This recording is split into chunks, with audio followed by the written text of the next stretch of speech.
Welcome in, ladies and gentlemen, to your MRI, your most reliable injury show, Week 8.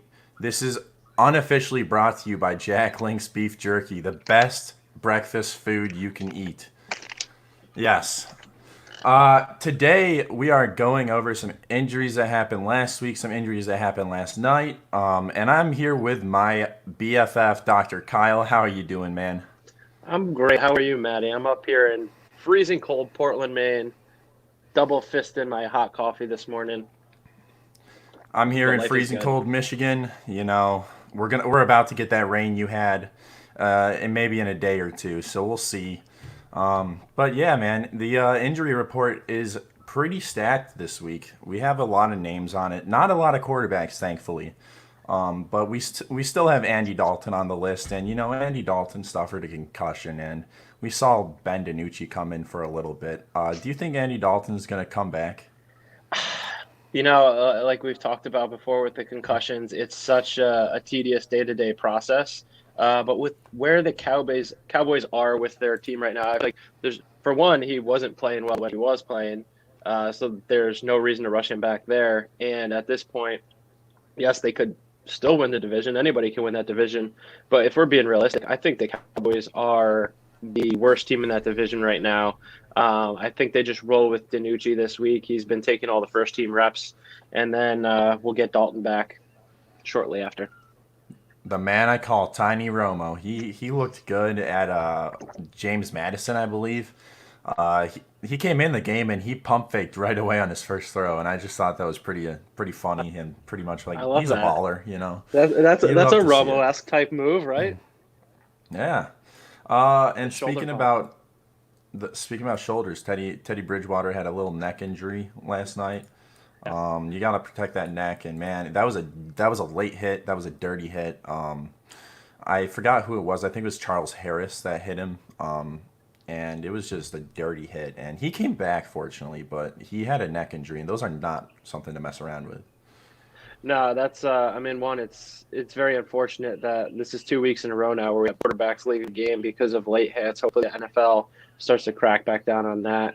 But yeah, Hmm. we have neck is no joke, and like you said, speaking of shoulders, he's a neck injury. The neck is very close to the shoulder, folks. So that being said, if he's got trouble moving his head for any number of days after, that could limit him. So I would expect to see, they're on the long rest this week because of the Hmm. Thursday game. I would expect him to be probably somewhat limited next week, and then keep an eye on him. But if he went back in the game, then I expect we'll see him in the next one, barring anything crazy happening between then and now and then and then, past then and future then.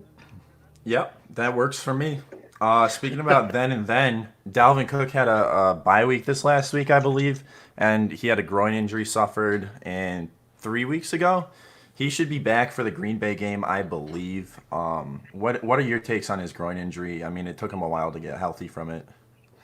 So I feel like he made some remarks a couple weeks ago about wanting to be careful himself. Like I think Dalvin Cook is aware of his injury proneness. I'm doing, bunny ears over here because anybody who plays a contact sport is injury prone, and there's no Hmm. real way to actually measure how injury prone somebody is. But this is, how many soft tissue injuries has Cook now had? But A million. the fact that he's getting in all the practice and work this week and coming off the bye, I think he was questionable or game time 2 weeks ago. I expect to see Cook in a pretty workhorse capacity this week. All right. I mean, I like that. I want to see him back because they're playing Green Bay at Green Bay. This is going to be a game with a lot of rain, most likely, a lot of wind. Kirk Cousins, he played in the Big Ten, so he's used to playing in the cold. He's used to playing in the rain. I think that's not going to affect him at all. I think, if anything, it's going to affect the wide receivers. Mm, We had Justin Jefferson from LSU. He played in the SEC. Let's see how he does in the cold weather. And Best. he's awesome. Going to our next running back, we have a stud that people love, and I know you love him too, is Miles Sanders. He still has a knee injury. Is he coming back anytime soon? That's a good question. It seems like all my fantasy leagues have him projected getting double-digit points this week. So I don't know if there's any truth to that. We're going to keep an eye on the practice today. That's, of course, the important one. That's an important game. They play Dallas. This division, like we talked about, it's trash, but it's still up for grabs. So I could see Sanders being back this week. But fire up your Boston Scott if he's not. Here's what I'm figuring out. I think for DFS against the Cowboys, start the wide receiver 1 and the running back of that team, and I think it's pretty much a lock that they'll get the little fire symbol at the end of the day in DraftKings. Yeah, man. I love Boston Scott. I love Huntley, who came from Detroit. We drafted him and cut him for some reason. He looked like a stud when he played for the Eagles. Had to make room for Adrian Peterson, share. man. Yeah, man. Adrian Peterson, what a stud. I love that man so much. Sarcastic right there. That's all sarcasm. It's DeAndre Swift season. He had an increased role, and that's awesome to see. Speaking about increased role, Kareem Hunt had his role increased after Nick Chubb left with I think a knee injury, and now he's got rib injury again. I mean, I think that's just him being held out of practice because he's a stud. Yeah, I didn't see any in-depth reporting on what he's dealing with, so I think this is just maintenance for him at this point. Interesting fact, though, that since Chubb went down, Kareem Hunt's production has actually gone down. So not what we expected, and that's a little lesson to just take with you for fantasy future, is that just one guy getting 70% is not necessarily, probably 70% is not necessarily a better fantasy situation than that guy getting a solid 50%. There's just so many factors that play into production. So if a backfield has if a backfield, look, we know Kevin Stefanski's scheme. Like, we knew that the Browns were going to be running the ball a ton this year, both to protect Baker and because they had the weapons. Like, we knew they were both going to eat. They both ate at the end of last year, and they were both doing well this year. So maybe now is the time to buy Hunt. Like, he's a little banged up. You could talk about how his production has dipped. Put your salesman hat on, as Memphis always says. Mine's on just to protect you from seeing my ugly hair. But I just saw a trade go down in one of my favorite leagues that I'm in.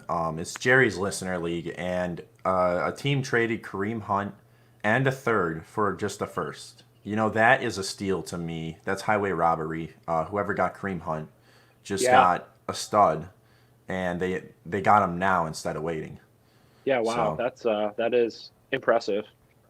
You can get him now. And there's another team that has, in that same division, that has a running back that is injured. And, this makes me want to... I'm gonna kill myself! I'm going to kill myself, and it's your fault! Yeah, it's your fault, Joe Mixon, man. This is going to be the second game he most likely misses. And I have him in so many places, and it hurts all my lineups, man, because I do not have the depth to replace him. What's happening with him, man? Yeah, so he's got a midfoot sprain. The midfoot is the area in the middle of the foot. Yeah, so we're talking about like I don't want to get too medically or doctory, but there's a number of bones in the middle of the foot. We have our toes on the end, and then you have your heel is the rear foot. So between the heel and the toes, there's a number of bones there, lots of joints, lots of connective tissue, lots of layers of muscle on the underneath, and ligaments that can be sprained. So it's not quite the severity of a turf toe. A turf toe is an itis or a sprain of the joint of the big toe, which we know is extremely important for running and sprinting. The midfoot is also, but it's not, I guess, not as exposed to high stress like that big toe is. So yeah, I'm not expecting Mixon to play this week. It's going to be the mustache, not the Minshew mustache, the original mustache that we all love. Gio Bernard is probably going to be the featured back. And who does Cincinnati I thought play that was this week? Burt Reynolds. Cincinnati is. They're against Tennessee Titans, so they got a tough matchup. Don't expect much from. Go listen to the fabulous big. As I go listen to the fabulous big bet if you want to hear my take on that game. I got I'm invested in that game from both a big bet perspective, and DFS. I'm heavily involved or invested, I guess.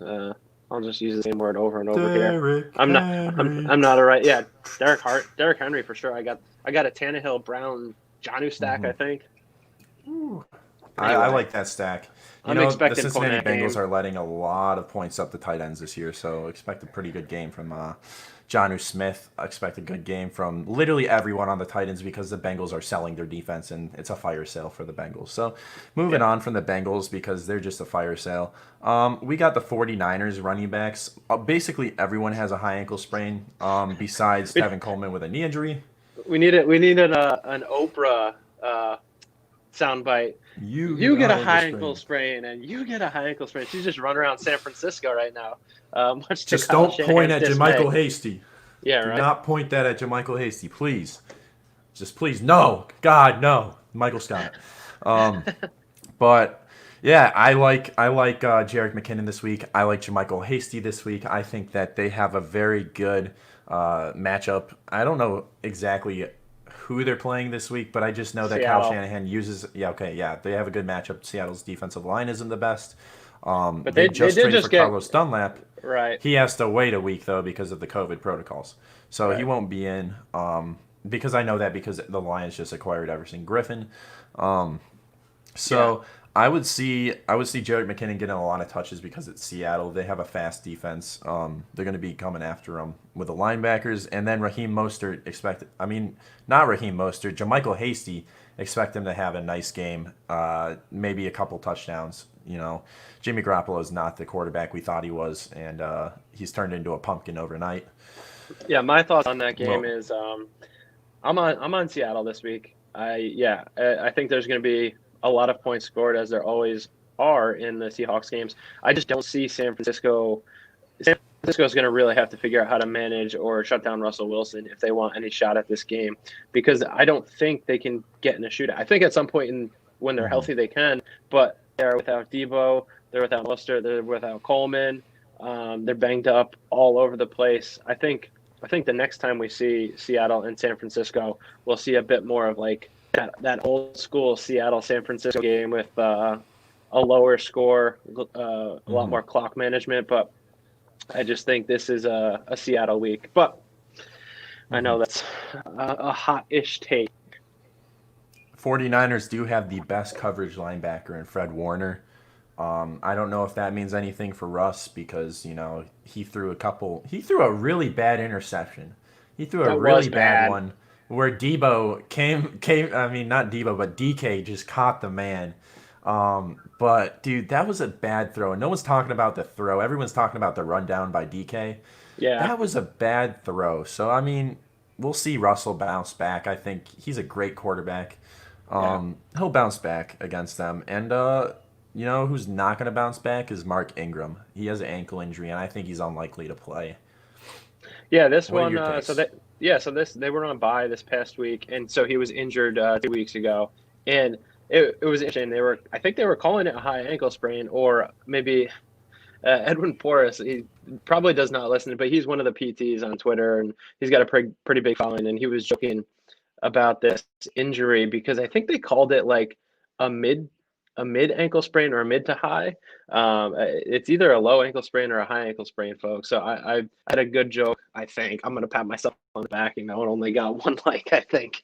But you know, what if a really tall guy has a low ankle sprain and a really short guy has a high ankle sprain? I don't know. Is Yeah, is the dude, tall guy's I low think ankle that's a sprain mid one. higher? I But think it anyway, would be. yes, yeah. So Mark Ingram, I digress with Steve jokes. But Mark Ingram, what's the Harbaugh in Baltimore? I always get him wrong. That's John, right? Gus, yeah, it's John. He was But, talking yeah. about how he thought Ingram wasn't going to miss, more than a week, and I was like, a high ankle sprain? I don't think we're going to see Ingram this week or next week. Maybe the week after. So fire up your Gus. Yes. Gus Bus. Let's go. It's Gus Bus week. I don't think JK is going to get the lion's share of the carries. I think it's Gus Edwards getting the lion's share. Gus has looked But, good. yeah. I think we're just he just seems like such a vanilla like running back in this league, but he's looked good when he's gotten his touches this year, which is why there's been no running back just running away with that backfield in Baltimore. It's hammer time, dude. Gus Edwards is a hammer. He is a hammer of a running back, dude. He hits people hard. He runs Yep. north-south. I love watching Gus Edwards. That's why I brought out a hammer just for the show. If you're watching on a podcast, watch it on YouTube, you'll see the hammer. And then moving on, we have Kenyon Drake, who is on a bye week this week, but he suffered, I think, what is a ankle sprain? High ankle sprain? I think his Is was it a mid high to ankle high? sprain as Mid well. to high? I have to get the. Do you have a tape measure there with your hammer, and we could go measure his ankle and see how mid to highish it is? No, but we could do by hammer measurement, hammer length, 1 or 2 Yeah. hammers. One and a half claws. So Kenyon Drake, he gets this week off, and then I expect to see Chase Edmonds lead that backfield for a week or two while he gets right, because we know. I know. I've been saying it since not day one, but maybe like day 7 or 8. That I think Chase Edmonds is the better back in that backfield.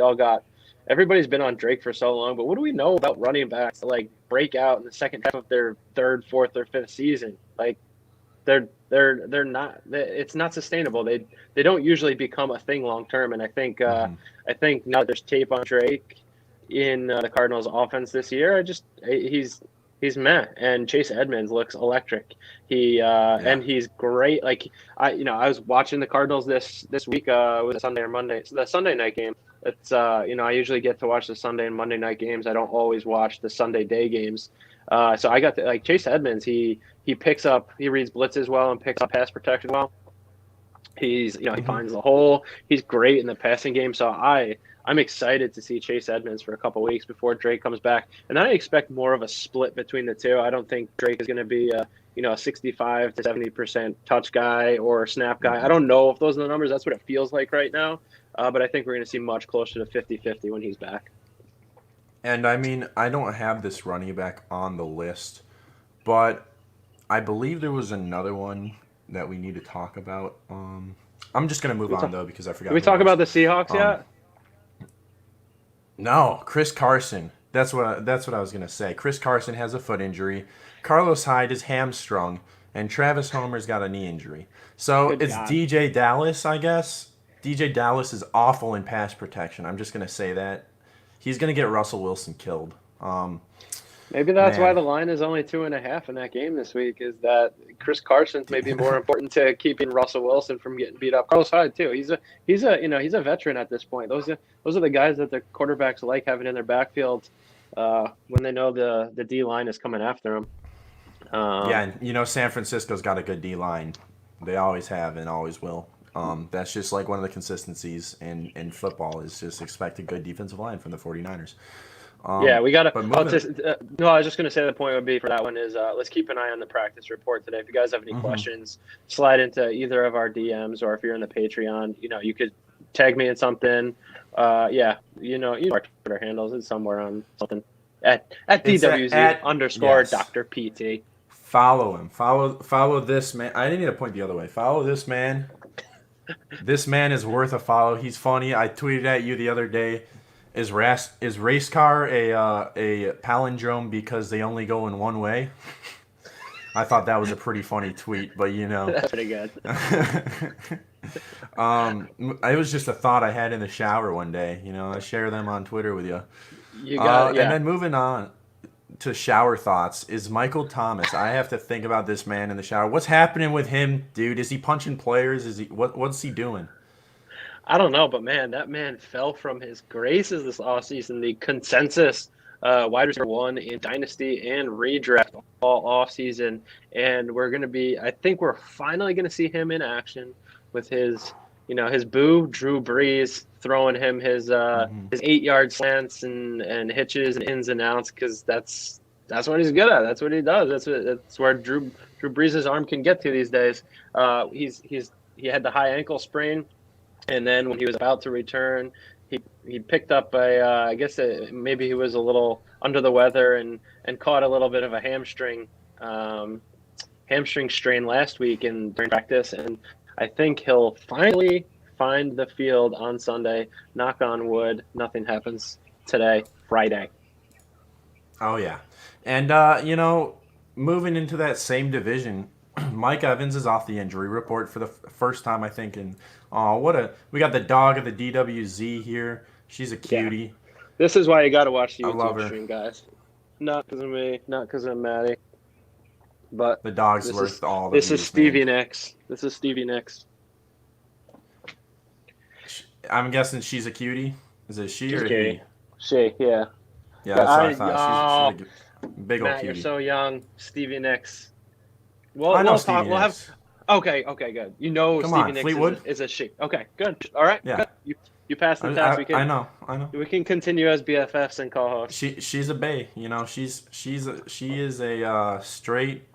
I mean, I love the Ocean Spray TikTok that came out to the Stevie Nicks Dream song, and it was just one of my favorite things ever. And moving on to that same division though is Mike Evans cleared off the injury report. Chris Godwin had surgery on his fractured finger. Yeah. Go figure. And so the only report I read from one of the Tampa Bay newspapers, or whatever you call a newspaper on the internet these days, was that he had a fractured finger. Don't know which one. Don't know how severe, and it was surgically repaired. And they said he'll miss this week, and not sure what he'll miss after that. So I'm not going to try and project this one too much. I think we're just going to watch practice reports, but I can't see him missing less than this week. Next, I can't see him missing less than 3 games, unless there's something I'm missing. Maybe it's a finger that he doesn't value so much, like his non-dominant hand pinky, and he's I don't know. For bone healing, like it just takes time. Yeah. So We saw that with Rager. Yeah. And you know who that bodes well for is Oh la la. AB, Antonio Brown. The original Ooh la la Mr. Big time. Chest. Yeah, that's what my name's based on, and I just thought it was too funny. Yeah. That was too funny, man. He got booted from a team because he was doing everything he could to get booted, which is kind of weird. And then let's move on from AB because that's a delicate subject. We have a star wide receiver in Allen Robinson who got concussed on a Monday Night Football game. What's that mean for him? Concussed on a Monday, and I believe the first day he can start working to get healthy in the protocol would then be Tuesday, and he has 6 days to do it.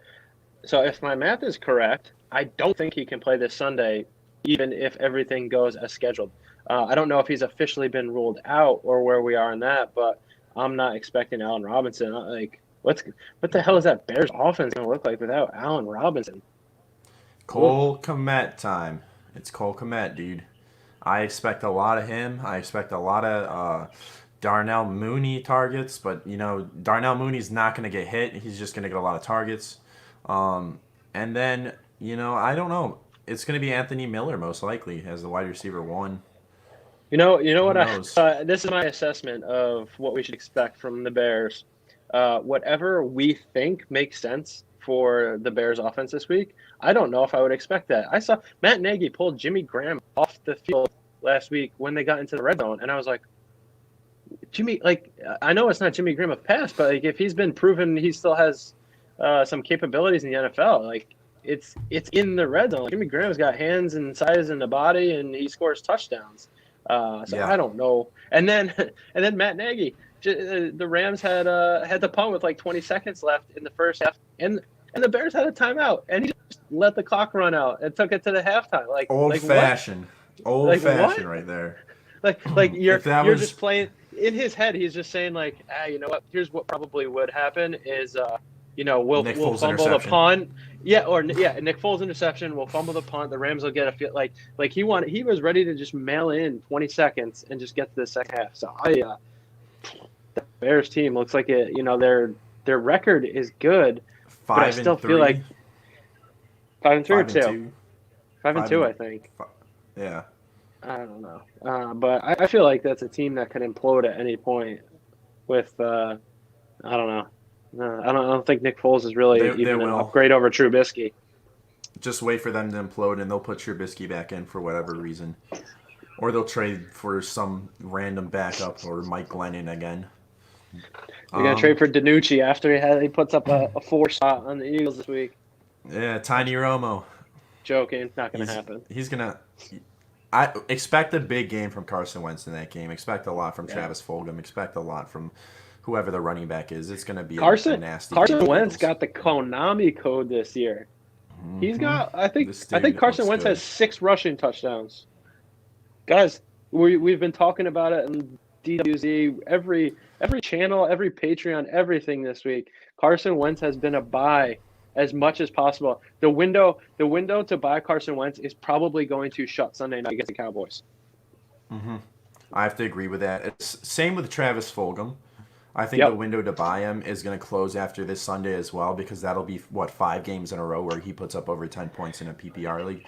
If there is a window for a Fulgham buy again, it's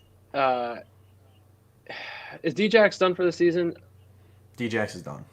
Okay, well, if all of a High sudden ankle. Jeffrey is back and Goddard and Ertz, like if all of a sudden Wentz has all of his weapons back, I'm not saying that Fulgham's going to lose his role, but I'm just saying that all of a sudden if everybody else is looking healthy, that might be your last chance to get Fulgham. But I think Memphis had a great tweet yesterday and somebody had a great reply regarding what happens to Fulgham when this receiver room is healthy, and the answer is nothing. Like because Djax is going to be irrelevant.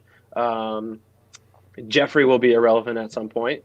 The future is Rager. He's already irrelevant. Rager, Come on. Fulgham. The future is Rager, Fulgham, Goddard. Like Ertz wants out. Like we know that. Yeah. He got injured, so he's not going to be trade bait at the trade deadline. But he wants to get paid, and the Eagles have some cap issues going into next year. So it's Yeah. What'd you say? I'm sorry. You finish your point. No, I was just gonna say. So you get your Wentz, get your Goddard, get your Rager, get your Fulgham, and if you're a Sanders guy, maybe now is the time to get him too. I am. I don't have him in any dynasty. I have him everywhere in redraft because what looked like he was, his potential workhorse role in the work in the passing game, and he was like a back end of the first or early second guy. So I was happy with my late first round draft picks and redraft this year, but I'm not having a great start to the year, so maybe I'm wrong. But I digress. For dynasty purposes, buy those guys I just said. Rager, Fulgham, Rager off of Goddard, IR. Wentz, yeah. And Goddard's been activated as well. So those are 2 names off of IR for you guys. Goddard and Jalen Rager are both activated. Goddard has yet to practice. He's working towards practicing again. Rager practiced. He should be a go for this week. That's what they think. And the thing with Travis Fulgham is they move him all around the field. So that's how you know he continuously will have value because he can play any of those positions and be productive. Yeah. He plays big slot very well.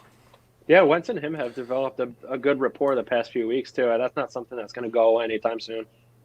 Mm-hmm. And, I feel so talking about gross the Eagles, talking so nice about the Eagles. talking about the Eagles, cut Gary 2020, cut Nathan Gary. He's a little bit of the Dynasty Rewind campaign. They don't like him at all as linebacker. Apparently, he's trash. So cut Gary. I'll give that campaign to them. I'll continue it.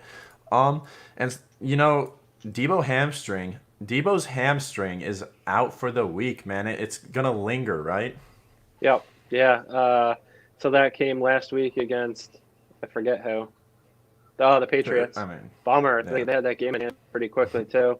So yeah, Debo is out this week. It's been a tough 2020 for Debo. Hopefully he's back next week. But I'm on Brandon Ayuk. What a fun last name. He's in at least one DFS lineup this week. I'll probably throw in a couple more because I got time this week. And then who else? Kenyon Bourne? Kendrick Bourne, yeah, I like him. Kendrick Bourne, sorry. Richie James Jr. could be a sneaky play in DFS, but he's just came back from injury. I'm Richie James, bitch. know. Oh, if he isn't saying that all over the field, he's missing out. I'm Richie James, he does. bitch. You know he does. And then Deontay Johnson. This could be good news for Chase Claypool owners, bad news for the Bay owners. His toe injury, man. Is it turf toe? Is it just a toe injury? I don't know. I don't know. That's what I'm unsure of. Can you pull up anything on? Yeah, see what you got there. I'm on a cell phone today, guys. So Maddie's doing all He my hard logs a labor over full there. practice. He logged Okay. a full practice. He should be playing. But I he's think got a I toe think injury. yeah, Deontay Johnson must somehow come through the Bill Belichick school of injury reporting because it sounds like he's just going to have something every week and be questionable for the rest of his career. Yeah, that sounds about right for him, and he still will get 15 targets. That's not good news for the Chase Claypool owners, because Deontay Johnson is his favorite target right now for some reason. And going to favorite targets, we got Jamison Crowder. He's got a groin injury, and he's most likely going to miss this week. Yeah. Is this just tank for Trevor? Is that why he's not playing? I don't know. I don't trust anything in that Jets organization. I'm just excited to see more Denzel Mims because I got him in one of my dynasty leagues. But He had 6 targets, I believe, and he looked good. I'll make a tape breakdown if he gets more targets this week. I love it. like Mims a lot. I don't have any of him in dynasty purposes, but I have him in a couple redraft leagues, so I'm excited to see him. And then moving to our last wide receiver, we have Calvin Ridley, who suffered a foot/ankle injury in Thursday Night Football. You want Yeah. to touch on that? Yeah. So I didn't see it. Excuse me. I'm not choked up over here. I promise. Yeah. So Calvin Ridley, this is interesting. Like I think ankles might be a thing for him. I don't know the mechanism. I'll try and get some tape on it. Maybe we touch on it next week. But X-rays have already come back negative. So hopefully it's just a sprain. Hopefully it's a low ankle sprain and not a high ankle sprain or anywhere in between. They got the long rest this week. So come back to us. This is my promo spot for us next week. If you want to hear about Ridley, we'll talk about it next week. He was holding the bottom of his foot when he got injured, so I'd expect it to be lower.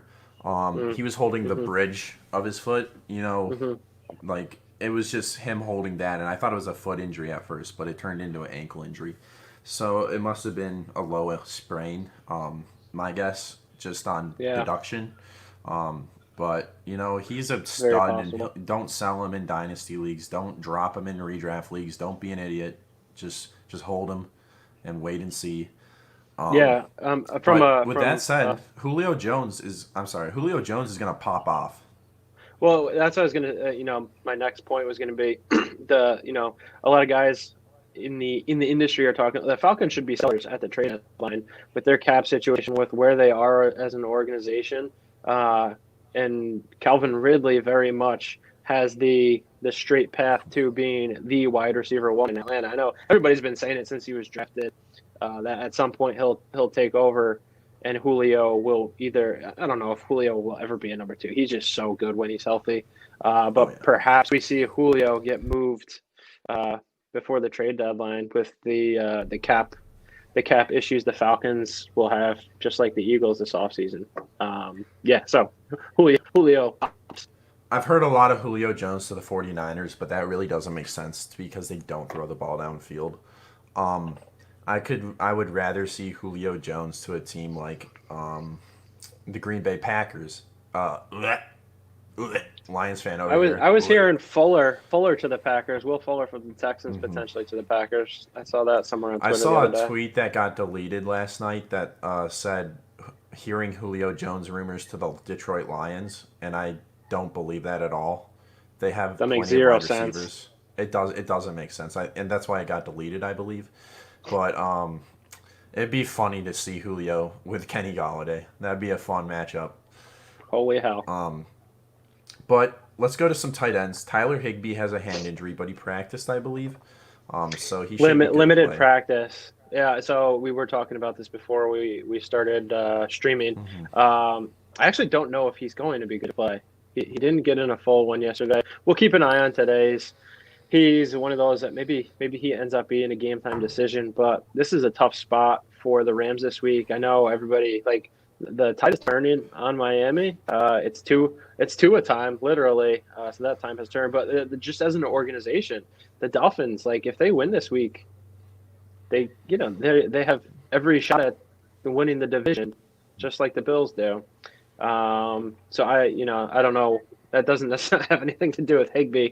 I just know that the Rams going to Miami on a short week, I don't think bodes well for the Rams in general. I think it could be Goff might look like a deer in headlights this week. He'll Unfortunately, look like happened in a Jared couple Goof. leagues.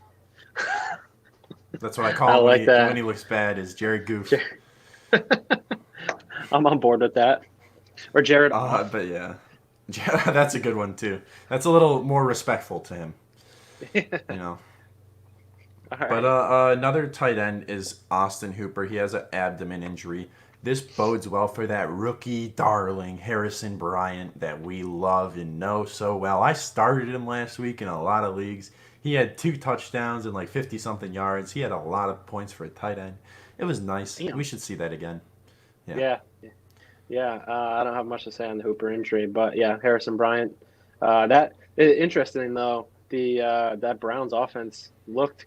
It was against the Bengals, but they were buzzing without Odell. I wonder if that's a blip on the radar, or if that's what we see moving forward. Or Baker maybe sometimes feels like he has to force feed Odell the ball, or even Stefanski feels like he has to get him involved. And maybe it's addition by subtraction, getting a diva out of that Yeah. offense.